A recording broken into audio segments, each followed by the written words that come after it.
February 1943. The skies above Rabaul shimmer with heat, the tropical air thick and motionless. Below, in Simpson Harbor, dozens of Japanese ships sit anchored, tankers, transports, destroyers, their gray hulls glinting beneath the noonday sun.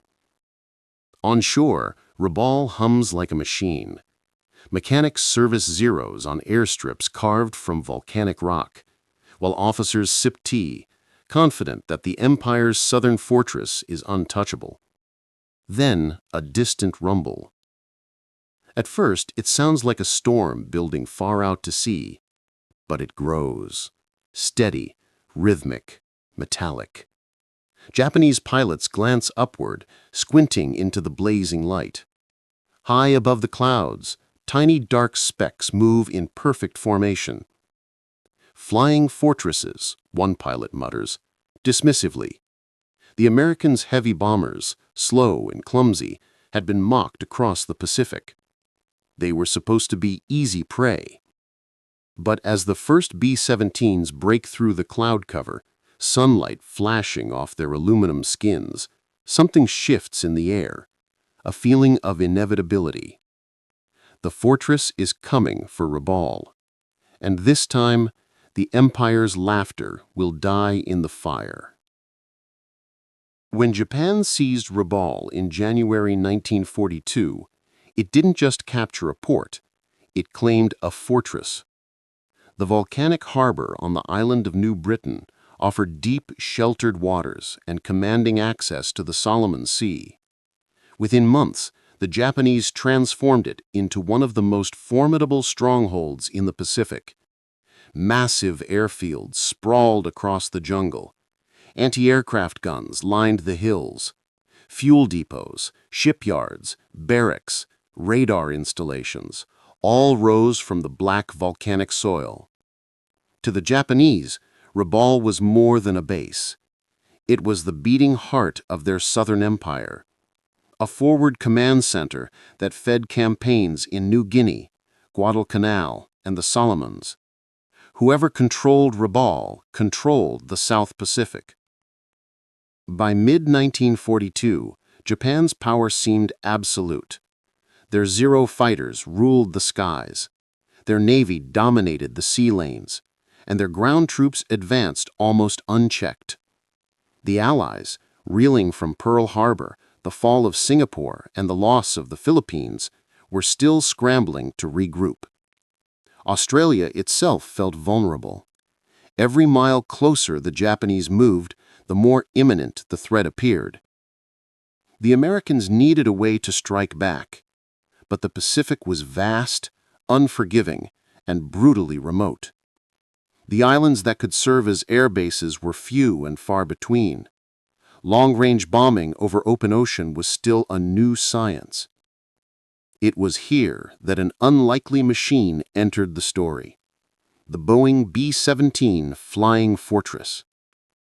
Designed in the 1930s as a high-altitude strategic bomber, the B-17 was built on a philosophy of endurance and defense. It carried up to 4,000 pounds of bombs and bristled with machine guns from nose to tail. It could take crippling damage and still limp home, a flying tank of rivets and steel. Yet before the war, few imagined it would one day define America's long-range air power. The Pacific, however, was a brutal testing ground. In early 1942, the first B-17s arrived in Australia and New Guinea.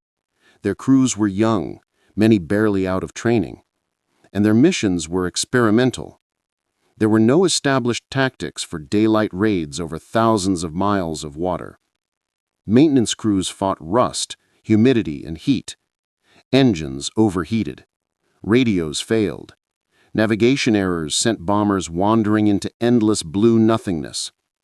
Still, the idea of striking deep into Japanese territory carried weight. The Americans knew that as long as Rabaul stood untouched, Japan could project power across the entire South Pacific. Destroying it, or even bleeding it, could change the balance of the war. The early raids were scattered and uncertain. Small formations of B-17s flew from Townsville and Port Moresby, often without fighter escort. They struck at shipping lanes and supply dumps, rarely causing serious damage. Japanese pilots mocked the attempts, calling the bombers flying targets. Yet each sortie brought lessons. Crews learned the value of formation discipline, defensive fire coordination, and precise timing. Intelligence officers began mapping shipping routes and convoy schedules. And in the humid evenings at Port Moresby, under the dim light of kerosene lamps, commanders studied charts of Rabaul, tracing potential approach paths, measuring fuel margins, calculating the thin line between success and death. By late 1942, the tide of war was beginning to shift. The Americans had fought to a costly stalemate at Guadalcanal, and for the first time, Japanese forces had been forced to withdraw. It was a psychological blow for Tokyo and an opportunity for the Allies. The Americans realized that striking Japan's logistics, its convoys, transports, and bases, could be just as effective as direct confrontation. The fortress that had been dismissed as obsolete suddenly found its moment. But before it could change the course of the Pacific War, the Americans would have to overcome the same problem that had defeated every empire before them: distance. The open ocean between Port Moresby and Rabaul stretched for hundreds of miles. There was no margin for error, no emergency landing field, no rescue if something went wrong. And yet, despite the odds, the bombers kept going north, again and again, toward a volcano that breathed fire. The Americans were preparing for something larger, something decisive, something that would turn the name Flying Fortress from a joke into a warning. By December 1942, the Pacific War was evolving. The U.S. Army Air Forces, under General George C. Kenney of the 5th Air Force, began reshaping their approach to warfare in the region. Kenney was no traditionalist. Where others saw insurmountable distance and logistical nightmares, he saw opportunity, a chance to redefine how air power could win wars. Kenney's command operated from northern Australia and New Guinea, bases like Townsville, Mill Bay, and Port Moresby. They were primitive by European standards: dirt runways, tents for hangars, mechanics working in monsoon mud. Supplies were scarce, parts were cannibalized from wrecks, and engines were patched together with wire and hope. But these rough outposts became the launch pads for the next phase of America's counterattack. The target was Rabaul, and the key was its lifeline. Japanese control of Rabaul depended on convoys that carried men, oil, food, and ammunition from the empire's main bases northward. Without these supply arteries, Rabaul would wither. The U.S. knew this, and Kenney decided to make the convoys his focus. He would use the heavy bombers not just as city strikers, but as convoy killers. It was a radical thought in 1943. The B-17 had been designed for high-altitude bombing of factories and airfields, not ships maneuvering in open seas. But Kenney believed in adaptation. He authorized experimental low-level attacks, skip bombing trials, and coordinated strikes with medium bombers and fighters. The first missions were brutal. The B-17s flew from Port Moresby across the Owen Stanley Range, jagged mountains rising into thunderclouds, and then over endless blue ocean toward Rabaul. Each flight could take 10 hours. Crews sat in freezing cabins at high altitude, oxygen masks frosting over, eyes straining for the faint outline of ships below. Many never returned. Japanese Zero fighters were fast, agile, and deadly at low altitudes. Their pilots were veterans, confident, experienced, and convinced of their superiority. When they spotted the silver wings of a fortress glinting against the clouds, they saw it as an easy mark. Yet the bombers surprised them. The B-17s were not fast, but they were resilient. Their 12.5 caliber machine guns covered nearly every approach angle. The Japanese pilots learned quickly that to attack meant flying into walls of tracers. Many returned to base with holes in their wings and dead comrades in their cockpits. By early 1943, a pattern emerged. The Americans were losing bombers, but Japan was losing something more precious: confidence. Reports from Rabaul's command indicated unease. Convoys began sailing at night, hugging coastlines, dispersing their formations. Anti-aircraft batteries were strengthened, but nothing could erase the feeling that the Americans had found a way to reach them anywhere, anytime. Then came a breakthrough. In late January 1943, U.S. reconnaissance intercepted coded Japanese messages detailing a massive troop convoy moving from Rabaul to reinforce Lae in New Guinea. It was heavily escorted: destroyers, transports, freighters, a lifeline for the Japanese garrison on the front lines. The Allies dubbed it Operation 81. Kenny saw his chance. If the convoy could be destroyed before it reached Lae, it would cripple Japanese efforts in New Guinea and weaken Rabaul's control of the region. Every available aircraft, B-17s, B-25s, A-20s, was put on alert. The long-range bombers would strike first. Their mission: soften the convoy, scatter its ships, and pave the way for medium bombers to finish the job. Crews studied maps deep into the night. Pilots memorized approach routes and altitudes. The mechanics fueled and armed the planes, checking every gun, every bomb shackle, every engine belt. The mood was grim but steady. Everyone knew the risks. Few expected to return unscathed. At dawn, the engines began to roar across Port Moresby's dusty airfield. The B-17s would go first, rising into a sky heavy with storm clouds and fate. Ahead of them lay 600 miles of ocean and the fortress that had once mocked them. The men called it the Rabaul Run. This time, it would change everything. The technological edge, the machine built to endure. The Boeing B-17 Flying Fortress was more than an airplane. It was an engineering statement, a defiance of gravity and fragility. When it first appeared in the late 1930s, few understood its potential. The U.S. Army Air Corps envisioned a bomber that could fly higher, farther, and fight its way to the target without needing an escort. The result was a steel and aluminum leviathan with one defining purpose: survival. Each B-17 carried up to 13 50 caliber Browning machine guns placed in turrets and windows across the fuselage. It was the first bomber built to be a fortress in the sky, one that could protect itself from all angles.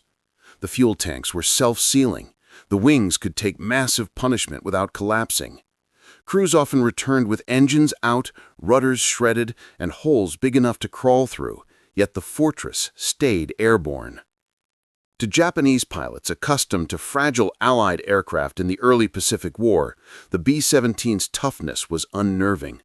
They fired burst after burst, only to watch the lumbering bomber maintain formation and continue its attack. The concept that an aircraft could absorb so much damage and still deliver its payload was alien to them. But the true weapon of the B-17 wasn't its armor, it was its precision. The Norden bomb sight, a gyroscopic marvel, allowed bombardiers to aim from 20,000 feet with remarkable accuracy. In theory, they could drop a bomb into a pickle barrel. In practice, it meant that Japanese ships and supply depots suddenly found themselves under a level of aerial attack they hadn't imagined possible. At Rabaul, this combination of resilience and precision would transform skepticism into shock, as Japan learned what the flying fortress truly meant. The human element. Courage in a 10-hour sky. Every mission to Rabaul began long before the engines started. It began in the darkness of early dawn, when ground crews woke exhausted pilots and gunners who had barely slept. Breakfast was black coffee and powdered eggs, quick, silent, mechanical. Then came the ritual. Each man checked his flight gear: oxygen mask, survival kit, flak jacket, and sidearm. A few carried photos tucked inside their jackets, wives, sweethearts, or families back home who believed they were somewhere safe. The mission briefings were matter-of-fact: weather, target coordinates, enemy strength. Then the part no one wanted to say aloud: expected losses. 10-hour missions over the Pacific meant long stretches of emptiness. No land, no radio chatter, just the hum of 4 engines and the creak of the airframe. At altitude, it was freezing cold. Hands went numb on the controls. Breath turned to frost. If a plane went down, there was almost no hope of rescue. The ocean swallowed everything. In those conditions, camaraderie became a lifeline. Crews depended on each other completely, the pilot trusting the navigator, the tail gunner watching for fighters the rest couldn't see. A B-17 wasn't just an airplane. It was a small world of men bound by steel, fear, and duty. When the first Zero appeared out of the sun, that bond was tested. Gunners called out bearings, 3 o'clock high, and tracers filled the sky. The roar of engines, the staccato of gunfire, the thud of shells hitting the fuselage. It was chaos and routine at once. Some made it back, some didn't. But every time a battered fortress landed at Port Moresby, riddled with holes yet alive, the myth of invincibility grew, not of the plane, but of the men who flew it. They weren't just fighting for the Pacific. They were fighting to prove that courage could outlast terror. The enemy's view, mockery turns to fear. From the Japanese perspective, the flying fortress was initially a joke. Reports from early encounters in 1942 described it as slow, unmaneuverable, and blind. Pilots of the Imperial Navy Air Service, the elite Zero squadrons, considered themselves aerial aristocrats. They had dominated every opponent since Pearl Harbor. Against lightly armed bombers, they had been untouchable. When the B-17s first appeared at Rabaul, the laughter was genuine.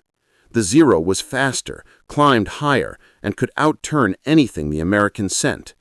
To Japanese pilots, gunning down these heavy bombers was sport.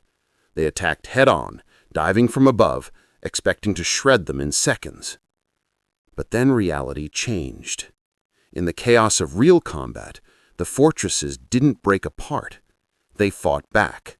Tracers arced from multiple gun positions, catching attackers mid-dive.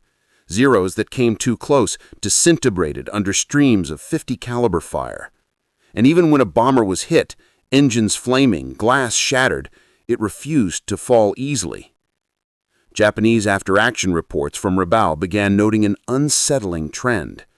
Enemy bombers resist destruction. Crews returned shaken, claiming the Americans fly machines armored like ships. The psychological effect was profound. Confidence gave way to caution.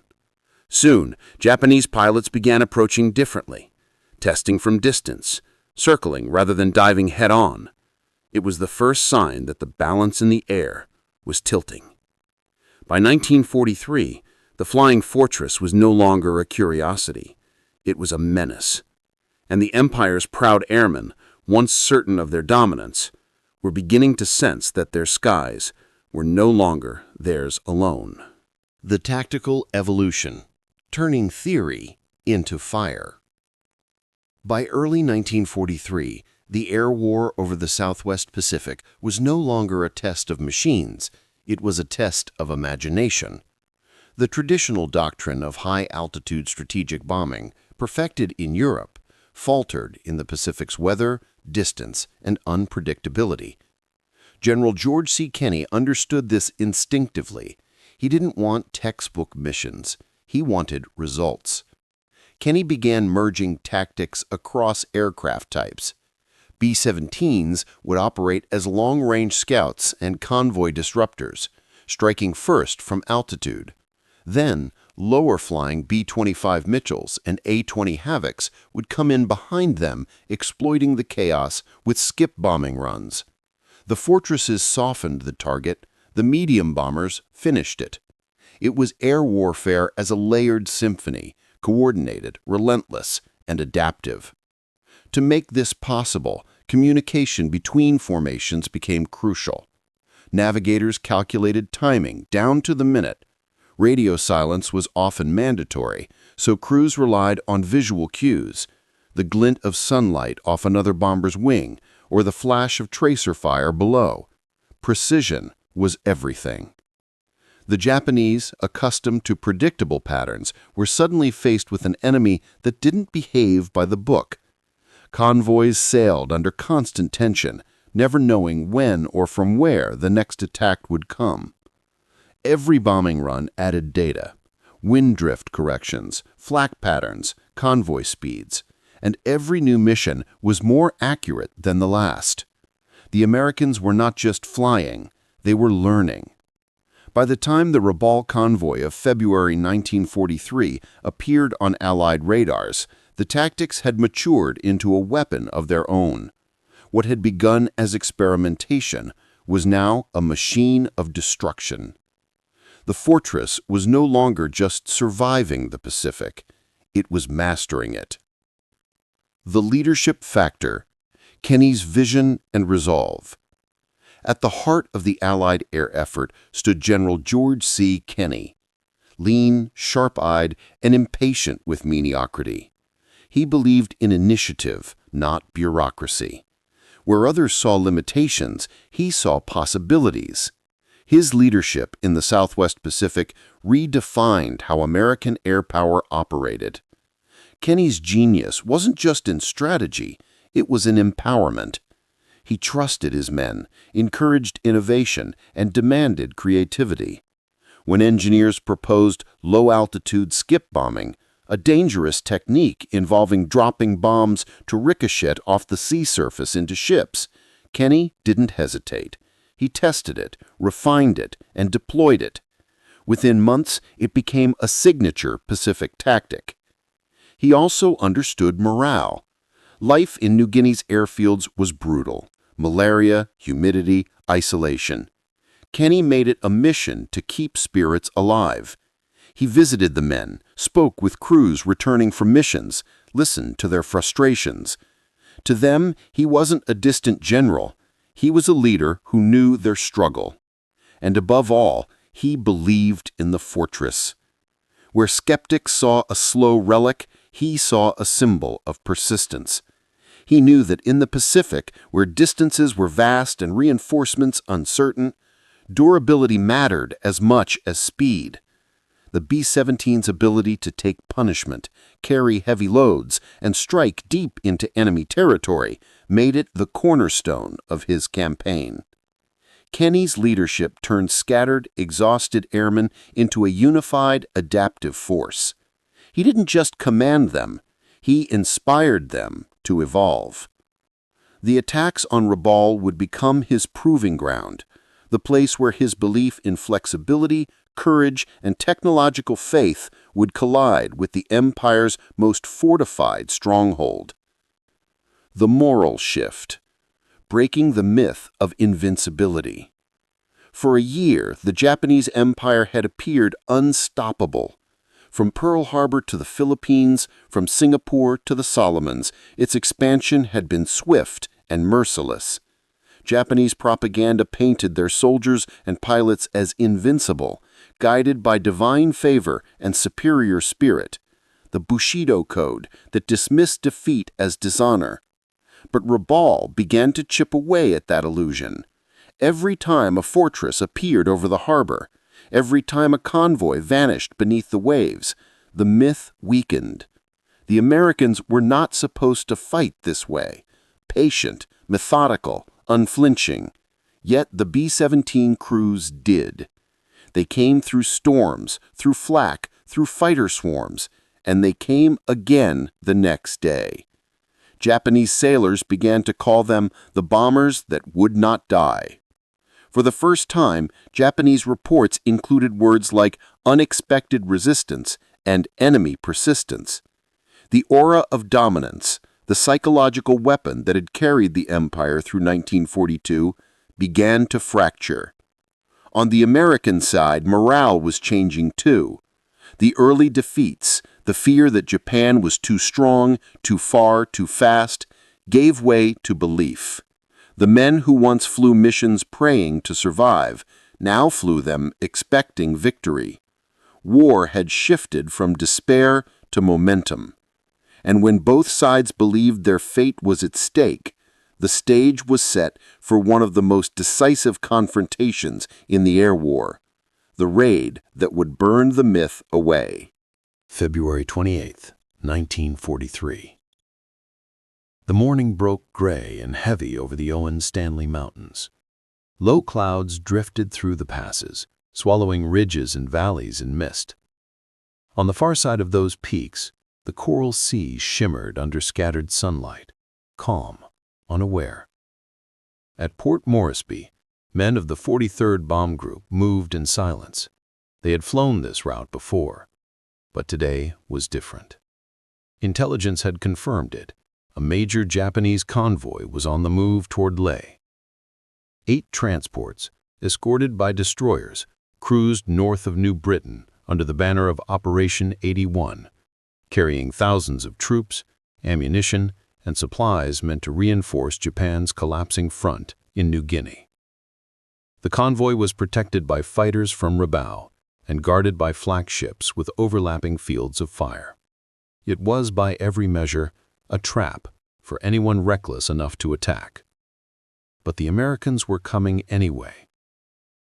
Engines rumbled to life across the dusty airfield. Mechanics gave final thumbs up as crews climbed aboard their bombers. The B-17s, dull gray and scarred from earlier missions, looked ancient and indestructible all at once. Their noses bore names hand-painted in defiance: Blackjack, Fightin' Swede, Jersey Bounce.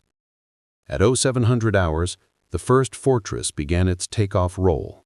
The others followed in staggered formation, heavy with bombs and fuel for the 10-hour round trip. The mountains loomed ahead, forcing the pilots to climb through turbulent air thick with rain. Inside the cabins, men sat in near darkness, the only light coming from glowing dials and the faint shimmer of dawn through the plexiglass nose. Once over the ocean, the formation leveled off, radio silence, just the steady heartbeat of engines and the soft rustle of oxygen masks. Navigator Lieutenant James "Red" McCarthy checked his charts, his pencil tracing the estimated route of the Japanese convoy, 150 miles north of New Britain. "Hold this heading," he said over the intercom. "Should make contact in 40 minutes. The men waited. Every mile brought them closer to Rabaul's defensive umbrella. At 0940 a.m., the lead bombardier, peering through the Norden sight, caught sight of something glinting on the horizon. Then more, gray shapes slicing through the blue sea. "Convoy dead ahead." Within seconds, the air was alive with tension. Pilots adjusted formation. Gunners scanned the skies. Below, the convoy looked like a floating fortress, ships zigzagging, their wakes curling like white scars across the water. Then came the first bursts of black smoke, flak. Japanese guns opened fire, their shells exploding around the formation in deafening blooms. The bombers shook violently. Oxygen masks rattled. Fragments pinged off the fuselage. A shell burst near Blackjack, sending shards of metal through the radio compartment. The operator ducked instinctively, alive but deafened. But the fortresses held formation. At 20,000 feet, the bombardiers began their runs. The lead ship's voice came over the intercom. "Bomb bay doors open." The wind roared through the cabin. The bombardier's hands gripped the toggle switch, eyes locked on the sight's crosshairs, drifting over the target below. A Japanese transport steaming hard to starboard. "Steady! Steady! Bombs away!" The plane lurched upward as the load dropped free. Dozens of black shapes fell silently toward the sea. Seconds later, orange fire erupted below, one transport vanishing in a geyser of water and flame. The men cheered just once, before the next wave of flak rocked them again. Then came the fighters. Zeros clawed upward from Rabaul's airfields, streaking toward the bombers. Their wings flashed silver as they dove, guns blazing. One fortress caught fire, spiraling downward, its crew bailing out into the sea. Another, hit in the tail, limped out of formation, but kept flying. The sky was chaos, black smoke, tracer lines, and burning ships below.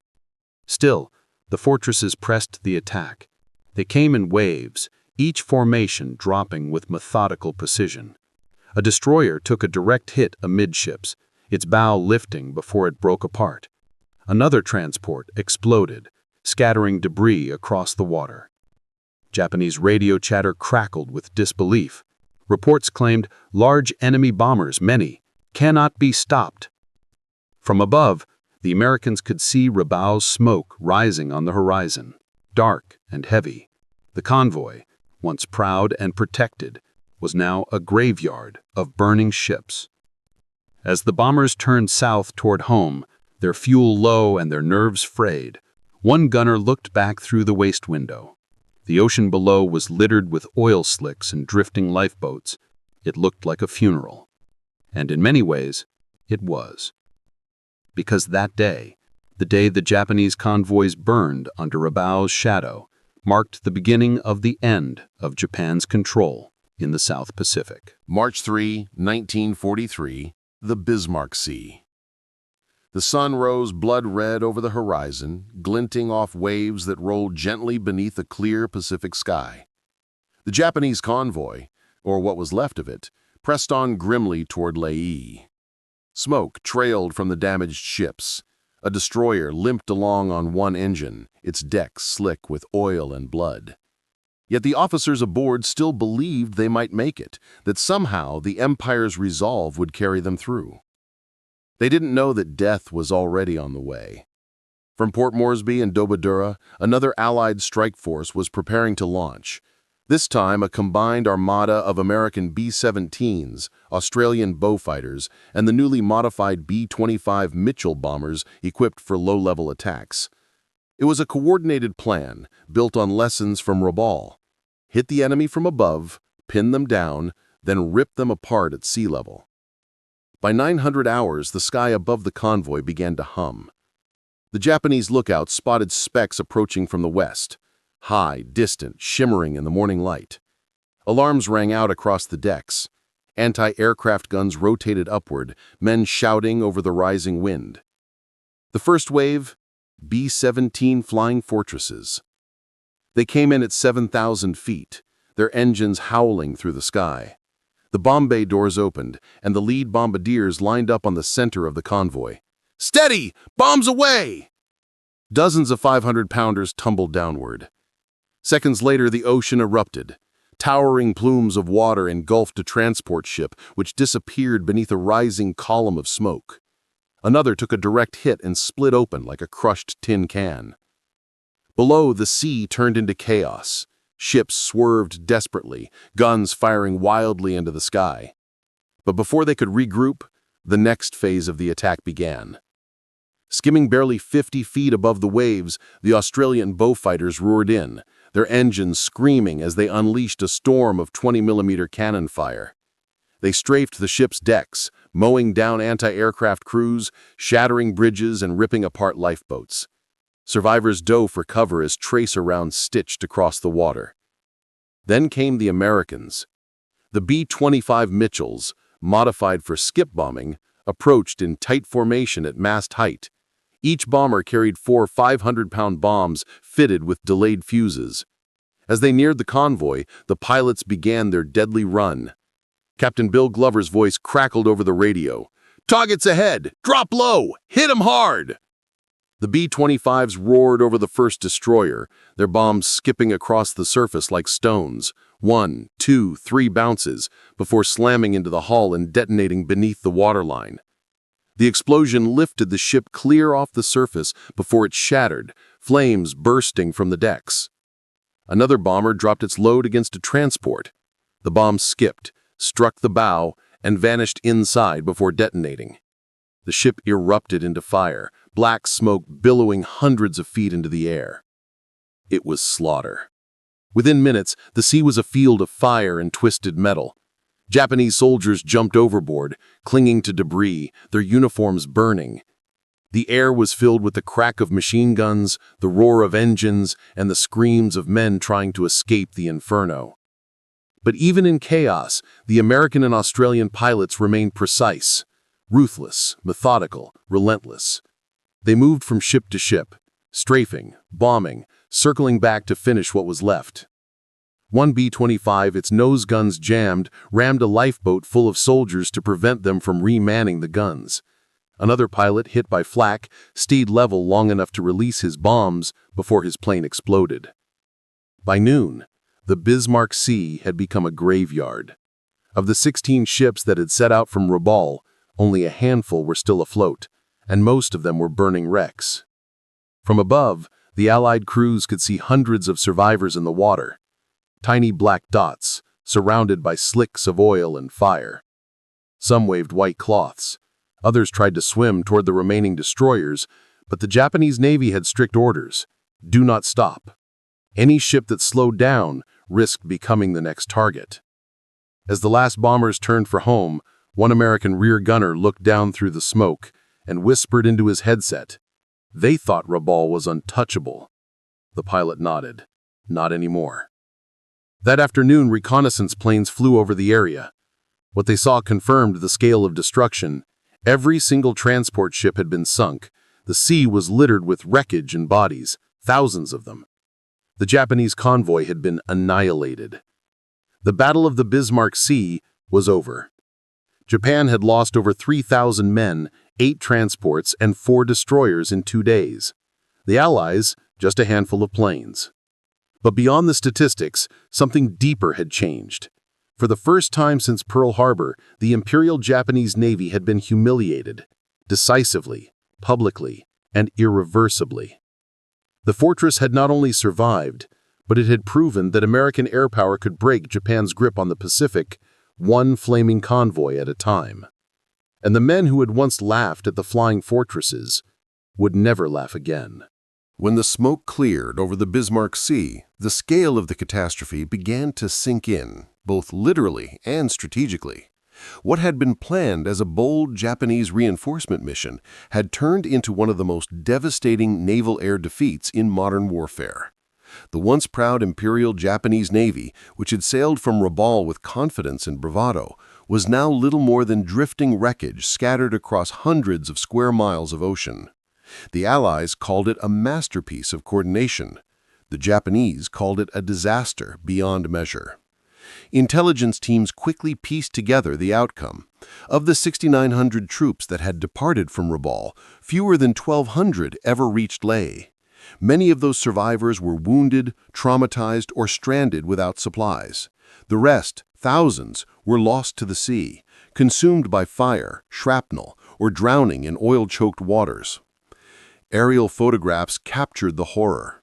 The sea was dark with debris, lifeboats overturned, oil spreading like a stain.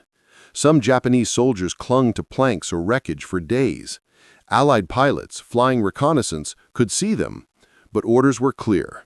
The focus was the mission, not rescue.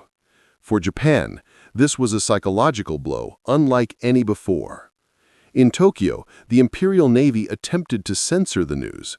Reports described the loss of several transports and the heroic resistance of convoy escorts, but the truth leaked through via field reports and returning officers.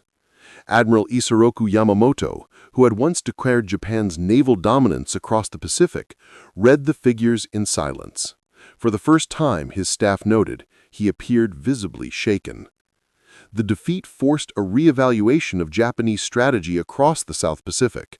Rabaul, once the empire's fortress and launching pad for future conquests, was now under direct threat. The loss of so many troops and ships crippled Japan's ability to reinforce or resupply its positions in New Guinea. From that moment on, the island garrisons at Leh, Salamaua, and Buna would fight increasingly isolated, cut off from the lifeline that had sustained them. Meanwhile, in Allied command rooms from Port Moresby to Washington, there was quiet satisfaction. The combination of intelligence, radar coordination, and air-sea cooperation had worked flawlessly. General George Kenney, commander of the Allied Air Forces in the Southwest Pacific, called it a textbook example of modern air warfare. He personally congratulated the crews of the B-17s and B-25s, calling them the real architects of a new era in combat. The success had proven something far more important than the sinking of ships. It showed that air power, properly applied, could dominate the sea itself.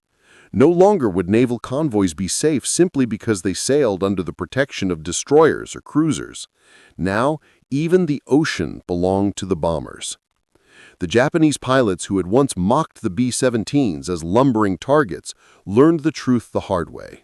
In post-war interrogations, surviving airmen admitted they had underestimated the Americans' high-altitude tactics, discipline, and coordination. They attacked like clockwork, one recalled. Every level, every angle, every minute, it was impossible to defend against. At Rabaul, morale plummeted. The once bustling base became a place of dread. The constant drone of approaching aircraft filled soldiers with fear. Anti-aircraft gunners stayed at their posts day and night, scanning the horizon for the next wave of flying fortresses. They knew that the Americans would be back, and that next time, Rabaul itself might be the target. Within weeks, new B-17 raids began, systematic, relentless, each one carving deeper into the fortress's defenses. Oil tanks erupted in flame, docks were shredded, ammunition dumps exploded for hours. The very heart of Japan's southern stronghold was bleeding out. The laughter that once echoed across the airstrips at Rabaul, mocking those slow American bombers, was gone. In its place came silence, punctuated only by the sound of air raid sirens and the thunder of bombs. And yet, this was only the beginning. The destruction at the Bismarck Sea was not an end. It was a signal. The Pacific War had turned. From this point forward, it would be the Americans who dictated where, when, and how the battle unfolded. The skies now belonged to the flying fortress. In the weeks that followed the Battle of the Bismarck Sea, the ripples of destruction reached far beyond the shattered wrecks drifting off New Guinea. The defeat had struck at the very foundation of Japan's wartime confidence, its belief that courage and discipline could overcome superior technology and resources. Rabaul, once seen as the Gibraltar of the Pacific, was now a fortress under siege. Daily bombing raids by B-17s and B-24 Liberators turned its runways into craters, its fuel reserves into infernos. The Japanese command tried desperately to reinforce and repair, but every shipment that left Truk or Palau risked annihilation before it ever reached port. Allied submarines stalked the supply lanes, and the flying fortresses finished whatever made it through. Japanese officers began to understand the new reality. They were no longer fighting for expansion, they were fighting to survive. The battle also forced the Imperial Japanese Army and Navy, long plagued by rivalry and poor coordination, to confront their failures. Accusations flew between departments. Naval officers blamed the Army for poor planning and unrealistic expectations. Army officers accused the Navy of incompetence and cowardice. But behind closed doors, both sides knew the truth. They had been outthought, outflown, and outgunned. General Hitoshi Imamura, commander at Rabaul, filed a grim report to Tokyo. Future large-scale troop movements by sea under enemy air superiority are impossible. It was an admission that stunned even the most senior officers in the Imperial General Headquarters. For the first time, Japan's high command publicly acknowledged that Allied air power had rendered its surface fleets effectively useless in the South Pacific. On the Allied side, the victory was more than a tactical triumph. It was a validation of doctrine. American and Australian strategists now had undeniable proof that precision bombing, coordinated intelligence, and low-altitude strikes could cripple an enemy's logistics. It was a preview of what was to come, the long, grinding campaign to isolate and neutralize Rabaul, then push northward toward the Philippines, Iwo Jima, and beyond. The B-17 Flying Fortress became a symbol of that transformation. Once dismissed as a high-flying curiosity, It was now the embodiment of American industrial might and tactical innovation. Crews who had survived Rabaul and the Bismarck Sea returned home as heroes. War correspondents wrote of their discipline and courage, of the eerie calm with which they faced flak and Zero attacks, of the pride they took in their mission, not as individuals, but as a machine built on precision and trust. In Washington, officials from the U.S. Army Air Forces analyzed the battle's results in detail. Reports concluded that coordinated air assault on maritime targets would henceforth be a central doctrine of Pacific operations. In practical terms, it meant fewer naval convoys, more long-range bomber strikes, and the beginning of a campaign to cut Japan off from its empire island by island, a campaign of slow strangulation through the skies. Meanwhile, the Japanese survivors who were rescued from the Bismarck Sea spoke of a horror they could scarcely describe. Some had watched comrades burn alive in the water, surrounded by oil and fire. Others clung to debris for days without food or fresh water, drifting helplessly as sharks circled. For them, the name Flying Fortress was no longer a joke. It was a death sentence whispered in fear. The wreckage of the convoy was never fully cleared. Even years after the war, fishermen in the Bismarck Sea reported nets snagging on rusting steel, on bones, on the ghosts of ships that had once carried an empire's dreams. The strategic effect of the battle echoed across the Pacific. Japan would never again attempt to move large troop convoys in daylight. Its naval dominance had ended, replaced by a cautious, reactive defense. From the ashes of Rabaul's convoys, the Allies began the long ascent toward victory. And for the men who flew those B-17s, through fire, flak, and storms, the memory of Rabaul and the Bismarck Sea would become something more than history. It was proof that courage, coordination, and relentless precision could change the course of a war. The age of the Flying Fortress had arrived, and it would not be challenged again. In the end, the story of Rabaul and the Bismarck Sea was not merely about bombs and ships, it was about transformation. A war once defined by naval supremacy had shifted irrevocably into one ruled by the air. The Japanese pilots who once mocked the Flying Fortress for its bulk and sluggishness had witnessed its true nature, not as a single aircraft, but as a symbol of an evolving kind of warfare. The B-17 had proven that victory no longer depended on proximity or brute force. It depended on coordination, intelligence, and the ability to strike with precision from beyond the enemy's reach. The skies had become the new battlefield, vast, unbounded, and merciless. For Japan, the lesson was brutal. No fortress, no convoy, no fleet could survive without air control. Rabaul, once a proud stronghold, became a cage, bombed daily until its defenders were trapped beneath their own crumbling defenses. The empire's outer ring began to collapse, island by island, until even the heart of its power trembled. For the Allies, the victory was more than strategic, it was psychological. It restored confidence after early humiliations. It proved that the tide could turn, that technology and discipline could outmatch fanaticism and pride. The men who flew the Flying Fortresses, many still in their 20s, carried that conviction across the Pacific, into the Marianas, the Philippines, and the skies over Japan itself. In their contrails stretched a new era of war, one that would end not in the crash of battleships, but in the hum of engines high above the clouds. When historians look back on the Pacific War, they often speak of Midway, Guadalcanal, and Leyte Gulf. But between them lies the quiet, fiery truth of Rabaul and the Bismarck Sea, the moment when air power truly seized command of the Pacific. And perhaps, in that moment, the laughter that once greeted the flying fortress fell silent for good.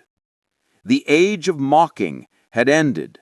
The age of mastery had begun.